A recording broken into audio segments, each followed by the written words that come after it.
Hey guys, I'm Angela and welcome to a slightly different formatted hobby news video. I wanted to bring on the Chaos Cultists to have a little bit of a podcast discussion about this week's Warhammer news and also to talk a little bit about the controversial policy change that GW had when it comes to their fan animations, because we haven't really talked about that a huge amount. So make sure to let me know if you like this format down in the comments, but let's go ahead and meet up with the Chaos Cultists and get to talking about this week's Warhammer news.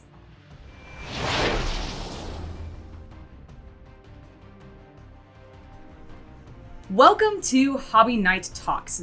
Title pending, and I'm sure I'll probably change it a dozen times before I actually settle on anything. But that's not what's important today. What's important is the fact that I have a very special guest. He is a champion of the ruinous powers. He is your editor extraordinaire and my forever partner in crime, Jack the Chaos Cultist. Say hello, Jack. Howdy, folks. How you doing? Oh my gosh, I didn't realize I had brought cowboy Chaos Cultists with me today. This is going to be a very exciting time. I didn't want to do the grim, dark voice. I didn't want to do that for an entire podcast. So. I understand that might be a little sore on the throat and everything. So also Chaos Cowboy. Just there's something there. It's a character. We're massaging it. We're workshopping it. We're workshopping it currently. I like it. It does remind me a little bit of a certain cowboy who might be part of was briefly part of an order of darkness. I love it. Let's keep working on this now. But that's not what we're here to actually talk about today. It's not our characters or how we're building up the channel or anything. We're here to talk about the fact that Games Workshop has basically had a zero tolerance policy in place for their fan films and animations. And we touched on it briefly in a news video in the past. But we want to talk a little bit more about it because I personally, and I don't know about you, Chaos Cultists, but I personally am kind of concerned for the future of animation for Games Workshop, especially the future of Warhammer Plus now that they've done this, because it really does not feel conductive to the community. Yeah, I don't really care about Warhammer Plus when it comes to all this. Really, That's it's just fair. a matter of, what it's done to the animation and YouTube community. Because, we're not going to debate the legality of what Games Workshop has put into place. Because what this is this was an update, I believe, to their community policy. Their intellectual property guidelines is what it was an update to, specifically. That's right.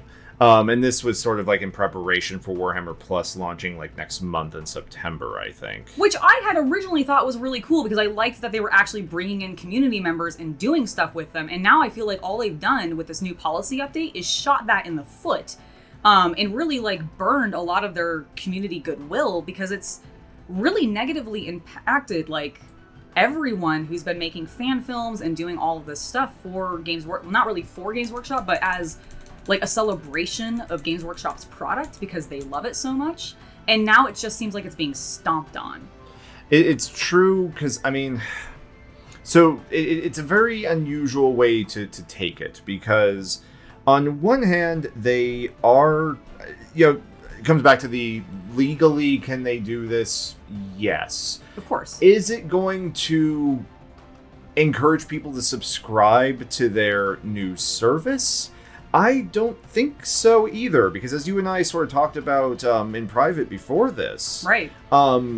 This is not a circumstance. I'm going to compare this to professional wrestling. It's not like WWE, who has a massive media presence that is outside of their hardcore base. They have people who watch their television shows on Bravo who never read a dirt sheet or a news site about pro wrestling.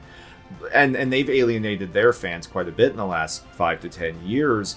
And Games Workshop's doing that, in speedrun style right now. They really are. But the problem is unlike, say, WWE with that massive media presence outside, the Venn diagram of people who are going to subscribe to Warhammer Plus and have watched If the Emperor Had a Text-to-Speech Device is a circle.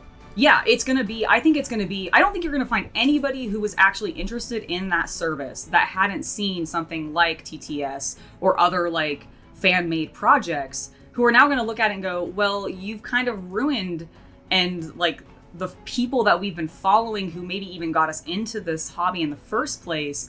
You're taking away something that they love, that we love seeing them do, and all so that you can end up putting onto this one service, which I don't know what they're going to do now for it, considering it seems like they brought in, like, they basically took a bunch of the fan projects already that they had wanted. Astartes, Hell's Reach, a number of others. Exactly. Like, a number of those projects, all fan-made projects, they bought them all up, put them under, like, and got them licensed and everything. And I just don't know if they're going to find quite... I don't want to say this fully because I do think there's obviously passionate people that work for the they'll bigger still companies find, and everything. studios they can outsource to, Yeah, but I just don't know if it's going to be the same drive. And I just don't know if there's going to be the fan backing behind it going forward, just because they've put so much bad will out there towards this particular section of their community. It seems so odd. And I think the WWE comparison is fantastic because, yes, WWE has this mass market that they can use, but like Games Workshop really is still a very niche product. And so there's only so many people that they can really pull in. And I don't think a specialist like subscription service for such a unique product is going to have a bunch of sudden mass appeal, even with some relatively cool looking animations that are going to be on it already, if they can't draw from their community to bring up more. Well, just to speak for the devil, yes, sure. I sure. can imagine what it might be is Games Workshop actually doesn't expect the animations to be the big driver for the service. You're probably right. And so they see this as just cleaning things up on like a legal front, while sort of, well, they I hadn't even thought of it that way. Yeah, actually. it's like, at the same time, the reason we were very positive on Warhammer Plus before all this was because of the miniatures. Right, the miniatures, the fact that they have some of their like other programming, like with Luis and everything, theoretically a better army builder, things like that. That kind of stuff. So yeah, no, you're right. I wonder now how much focus they're actually going to put into the animation side of Warhammer Plus, or if they're going to deviate and just do more of their like hobbyist programming, which will be an interesting take. But then that still has the struggle of like, well, yeah, but people can get that from YouTube already. When it comes to the hobbies. Yeah, and they can't tell people. I mean, they could. Too, I guess they could tell us not to paint Space Marines, but it's not really going to get rid of like painting techniques. Hi, Duncan. Yeah, exactly. So like, I just don't. It's such a weird policy to come out with. And I know I've said this a few times, but it just seems like such a weirdly timed policy to come out with when you are trying to launch something that is tied to those kinds of like products, as well as something that is geared really heavily towards bringing your community all into one place. Yeah, and because I understand to the level of Disney is not going to let you start making an X-Men cartoon on YouTube and monetizing it. Right. I understand that. Now, it's not apples to apples because Disney and Games Workshop are not the same thing. Games Correct. Workshop, up until this point, has kind of needed the community to help drive the support that they themselves were not giving. Let's face it, the lore YouTubers and such out there have taught more of us about the random oddities of the galaxy than I think Abnett maybe has at this point. Exactly. I know I have certainly learned more from the lore YouTubers than I have reading any of the books, just because one, I don't have time to read the books as much as I want to, but I certainly have time to put on those lore people and like listen to things while I'm doing other projects or whatever, and just learning about the world through that means. So the question then comes, what's the solution, or what's like a proposed direction that they could go with this? And, because once again, I'll be the bad guy and say I understand how Marvel is not going to let fans monetize Star Wars products beyond a certain level. Right. But at the same time, dudes on Etsy gotta sell 501st uniforms. Exactly. And armor. Exactly. And I'm not anyway a legal expert in this area. But it seems like it's the blanket, we will allow no fan projects whatsoever, no matter the circumstances. I don't know the severity of the like wording of not being able to do anything. So my question is there any way they could at least update it to similar wording, similar to what Creative Assembly actually has for Total War Warhammer. They have a license agreement for modders that says that you're allowed to make Warhammer mods for the game, but you can't charge for them. Right. Patreon gets really gray in this area because you can take donations for living while you're making them. Right, but not actually like specifically charge it gets a little gray there. But at that point, I sort of look to Games Workshop and say, I as a completely biased content creator, would propose it is mutually beneficial for them to allow that gray market like a million other IPs and companies are doing, anime, comics, etc. Exactly. And allow that cottage industry to thrive, because it's not like it's actually growing to threaten you. That is why the policy seems so weird. I do think that is like the main solution that they have. They just have to readdress the policy to be worded in a way that I think it's less harsh to allow that gray area to exist, because I agree, so many other big companies that have this massive IP allow creators, like content creators, to do these kinds of projects because it builds community. It ultimately helps, I think, those companies in the long run continue to have the existence that they do, because it perpetuates those, ideas and characters and everything into everybody's minds, because there's so many more people creating for it. And while yes, I definitely think that there's like obviously they're in their legal right or whatever, it's so harsh, and I really hope that they readdress it, because I just don't see otherwise what's gonna happen with some of their like fan outreach stuff, because it seems like it's gonna all fall flat, because everybody's gonna be so angry with all of these like really ridiculous policies that if they continue to be really harsh on, if it ends up going into miniature painting, like you said, or the fact that they're still harsh already on 3D printing, but like if they really crack down on that too, like I think they've cracked down as hard as they can on it already. They've banned it from their official events. That's true, yeah. Games you're right. Workshop doesn't have authority anywhere outside of that. That's true. What are they going to do? Post in the next rule book that says you may not play Age of Sigmar with any miniatures not made by GW. Yeah, that's not going to happen. No one's going to listen to that. So yeah, no, you're right. I guess that's what like the battle ready like 10 points is, I guess. But that's as much as they can do. Yeah, that is exactly as much as they can do. So like they have the limited control there, I suppose. But like, I really hope this intellectual property thing changes, because I don't like it. I just don't like it. Going ahead and moving on to something that I do like, we are getting a little bit of news from GW, and I want to talk briefly about it, including the Codex, basically schedule that they have announced, which I do actually find a little bit silly, and I'm going to tell you why, Chaos Cultists, because they've already told us that the Grey Knights and Thousand Sons are coming out in August. We knew that, of course, the Orks were going to follow that up, because the Beast Snagga box came out, and they're not going to let that be out for that long without a Codex coming out. So it makes sense that it's going to be in September. That keeps throwing me off, because we got that box. Right, so we already have the Codex. The Orks are already out. I know. It keeps throwing me off too, but they're not actually out yet. So we're getting that in September, right? Then we already know that the Black Templars are coming, because we've kind of already had that previewed. And then we went ahead and they have the two generic like Codex placeholder artwork that they've shown for December, and it's like, oh good, we know that two more Codexes are coming. We knew that they would probably be Imperial and Xenos, which is what they are, and they've given us literally no actual new information. We knew all of this. But Games Workshop has blessed you with the knowledge that they, a company who writes game rules, will in fact be releasing game rules. What? Around That's Christmas. Insane. I know. That's crazy. This is groundbreaking headlines, folks. It is. It's groundbreaking headlines. The thing, though, that I really actually got upset in this article, however, was the fact that they made specific mention of the Chaos the Chaos factions.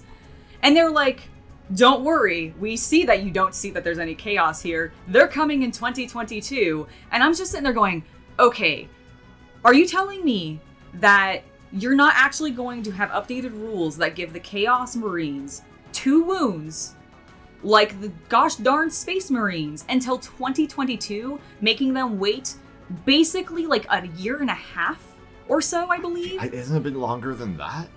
I don't know, like the pandemic has kind of thrown my timeline off a little bit, but true. I feel like it's between like 2 to a year and a half, like 2 years to a year and a half, where they've not been updated to have 2 wounds, despite the fact that like Death Guard have gotten it. I assume the Thousand Sons are getting it in their Codex. I can't remember if we've actually seen like confirmation that that's happened for them. Wait, for who? For the Thousand Sons. Because I assume the Thousand Sons are going to be 2 I'm wounds. assuming so. But I actually can't remember now if we've actually seen confirmation. I believe Rubric Marines are going to. Okay, I thought so too. It's either that or All Is Dust is giving them something special. I don't. Right. Maybe I'm the Chaos Cultist. I should probably know these. You things. should know this. Which is funny because I don't actually. So. All right. It's time for the Chaos Cultist confession time. I don't actually play Black Legion. Oh my God! What? I know. I am actually the Chaos player in this household. I'm very thoroughly, I am the Chaos. I'm the Imperial and Xeno player, really. You are. I don't know how you ended up being a Chaos Cultist so specifically then, but you know what? I love that that's what it is because it's easier costuming. You know what? That's very true. It's Yes. very, very easy costuming. But yeah, so like that's the thing that really just I thought was kind of dumb about this article was the fact that one, we knew all this was coming, and then they're going, hey, Chaos fans, you ain't getting crap until 2022, except for these like very specific factions. Which, I mean, granted, I appreciate it because I'm a Death Guard player, so I got mine very early, but like, it's taking too long. It's taking too long. Just give us 2 wound Space Marines so that we can have them. Because everybody's basically doing it Just anyways. give them to you. Give them to me, GW. Give them to me. I mean, okay. I'm going to be the bad guy in today's podcast. It's the first episode. I am the heel commentator. All right. I mean, we are wrestling fans. That makes sense. We need a babyface commentator, and we need our. I need to go listen to King for like 15 minutes to really slip into some kind of like oh my God, Memphis. Yes. I need to be a Memphis accent so I can come in and be that. No, I can't because I slip into like stoned or drunk Southerner instead. So, which I mean, I guess for King. Anyway, so moving on. Yes. What was I saying? We were talking about the codexes and the chaos. The chaos update. Wounds. Of course, yes. No, the point I was going to say is, if they just FAQ dropped, here's the new stat line. I don't know why they haven't.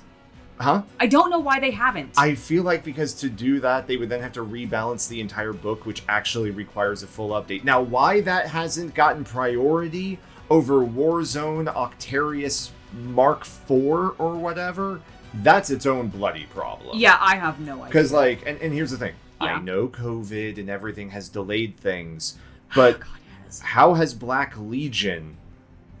How, like, when you were making the order for codexes, and this is just me genuinely wondering what the logic here is, because I would have thought Black Legion was a popular army. I would have too, honestly. I would have thought that, like, outside of, I assume, Death Guard, for the Chaos Legions at least, that it was the probably the second most popular, just currently in the current edition.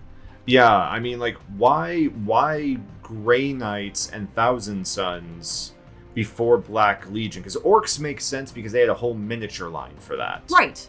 And I'm wondering if, like, that's what's happening. Maybe they're working on a full miniature line for the Chaos Marines or something. But they did that a year ago. Yeah, you're right. They did just Maybe do 2 that. years, So yeah. I guess it's not... Yeah, because when Blackstone Fortress, they... Well...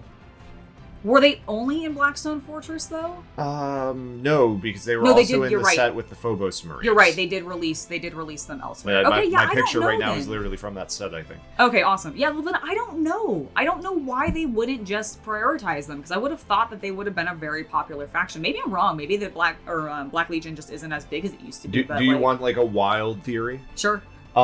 They are going to do... So I am one of those people who really thinks one day, and one day meaning in the next 5 years, GW is going to Age of Sigmar 40k. I am honestly inclined to agree with you. Yes, and that horn you hear in the distance is the Inquisition coming for me for uttering such a thing. It's true. Might also be that we live near a train track.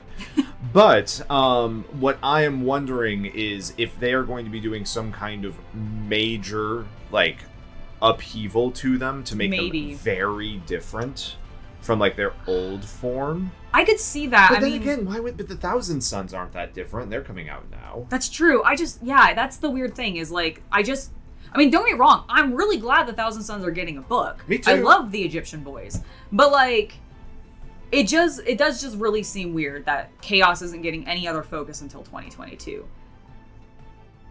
All right, and then the last thing that I wanted to cover on the news today with you, Chaos Cultists, is Kill Team Octarius, and more specifically, the fact that we now have sort of a schedule for some Kill Team releases. Nothing that is specifically called out for like any particular factions or anything, but we have some theories.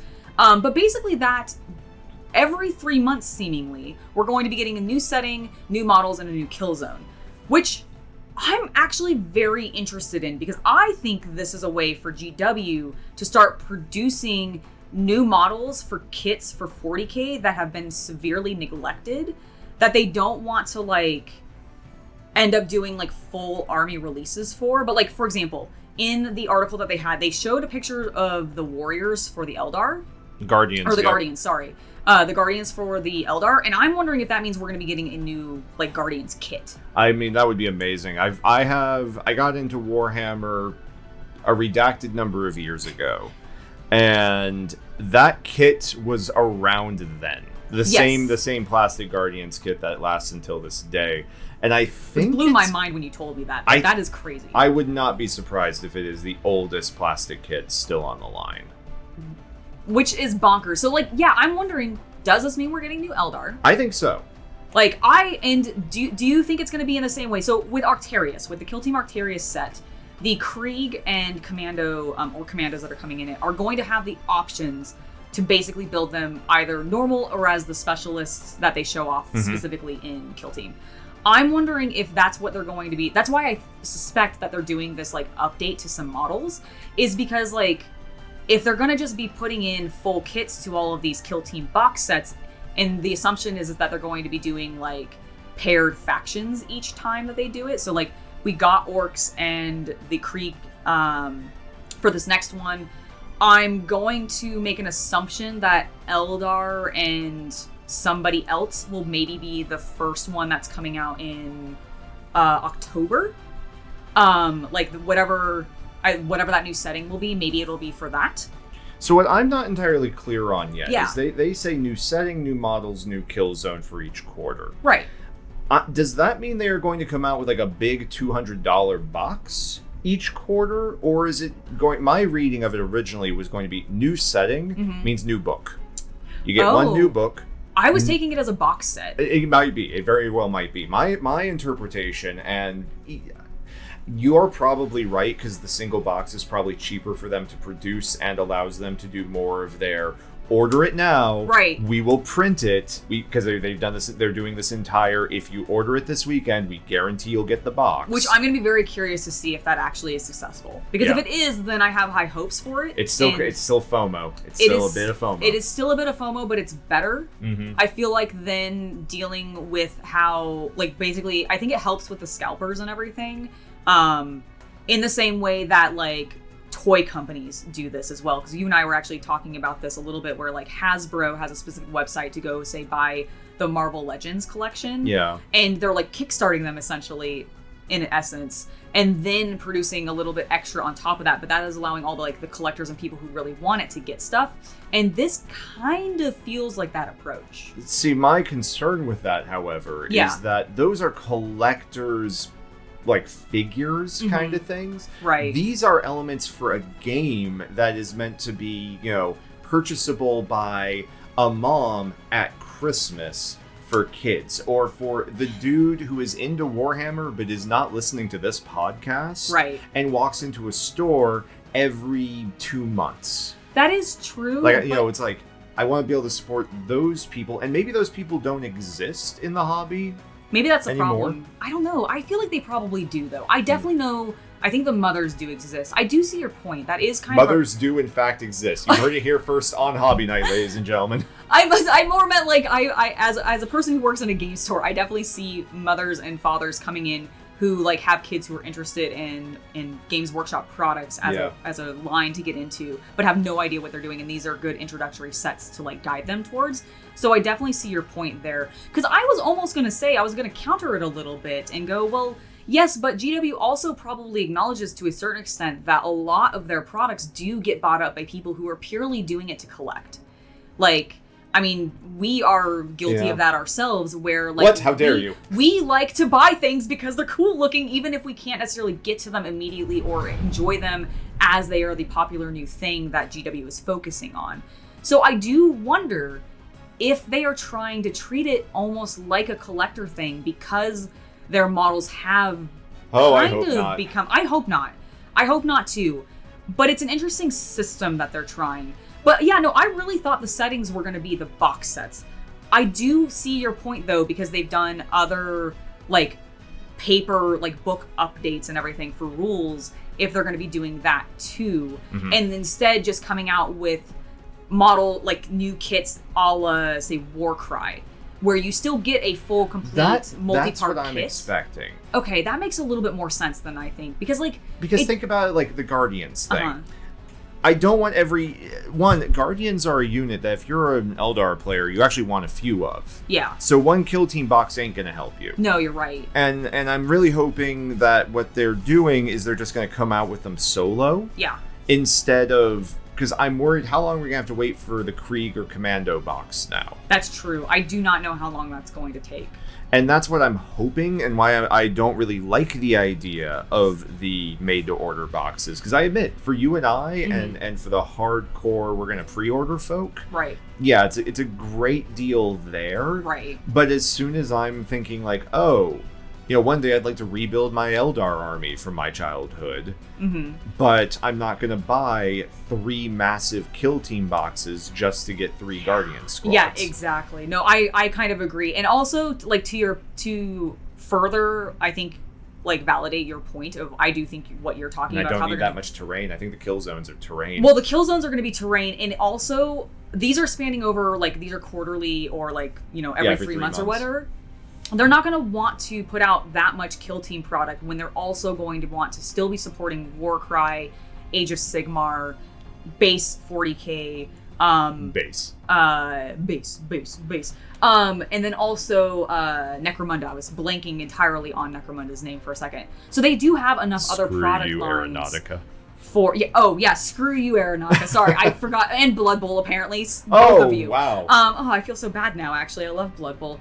So they actually have a lot of other product lines. So it makes more sense that it's definitely going to be probably the smaller kits, a book update, and then the kill zones. Now, I am actually very excited for the kill zones, especially if they tie them more to whatever the models that are coming out with, especially when they go Xeno, because I'm really impressed and excited for the orc stuff. Mm-hmm. I want more of that, and I would love to see either like Eldar, Tau, and actually more specific chaos terrain. Because, like, yes, I know that the Imperial stuff is very convertible to be chaos because it's just it ruined and with like chaos stuff on it. But I actually would love to see the designers. Like I mean, Age of Sigmar gets you that a bit. It does, but it's all very high fantasy, and I want to see it done a little bit more in the sci-fi, like, grimdark, industrial side, because they do... And not just skulls. And not just there's skulls. Plenty of, like, corn terrain that's like, correct. It's a pile of skulls. Right. I want more Tzeentchian terrain, I want more Nurgle terrain, and I want to see more, like, honestly, Slaneshian terrain. Like, that would be cool. Because, like, I feel like we get plenty of stuff that can supplement Khorne. And I feel like Imperial terrain already has plenty of skulls on it anyways. You like, adding more to that is really not that big of an issue. But if they could actually design some intentional...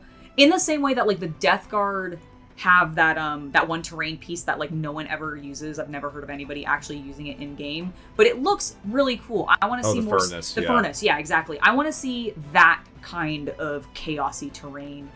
But also with, like, Slaanesh and Tzeentch. Because, like I said, Khorne gets a lot already, because they're the easiest one to do. The 2 things I would suggest, and one of them they might get in trouble for being British. One, if they could do something with, like, some Egyptian-esque Thousand Sun terrain. See, yeah, I would like that. Like, don't, let's not go too much, like, I remember Prospero's description was made out of like glass pyramids and such. Maybe Games Workshop, you could consider bringing back the colored plastic, going back to the Necron. Ooh, that actually would be really cool because you could do it with some like really blues. Vivid teals and purples. It would look so good. The other thing I was going to suggest is from Horus Heresy. If they did terrain based on, and I'm probably mispronouncing the world, but the Lair. Oh yes, yeah, that world with all the Slanesh like that Fulgrim had issues. Yes. Oh my god, that would be really cool actually. So yeah, I want to see that kind of stuff, and that's what I'm really hoping we get out of the kill zones because I don't want them to just give us a ton more industrial platforms and Mechanicus and like that kind of stuff. As cool as it is, we have so much between the Necromunda terrain sets, the stuff that you can actually get a little bit with, I think, Blackstone Fortress, and then like the stuff that just comes in all of the various like, starter sets for 9th edition and everything. Like they've come out with so many of them. So yeah, that's basically what their plans seem to be. We'll definitely be finding out more information as we approach closer to October. And honestly, tell me in the comments what you guys are thinking about what these might be, because I'm very interested in them. Kill Team is definitely like the main thing I am focusing on for GW right now because it just has me the most excited.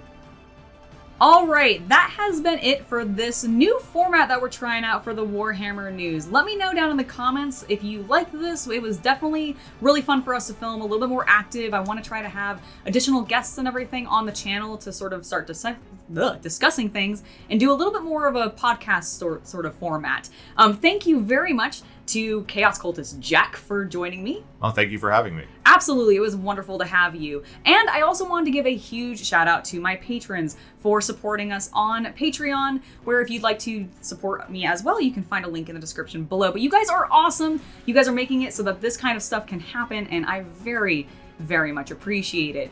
I have been Angela. You guys have been watching Hobby Night, and I'll see you guys next week for another painting video. Bye!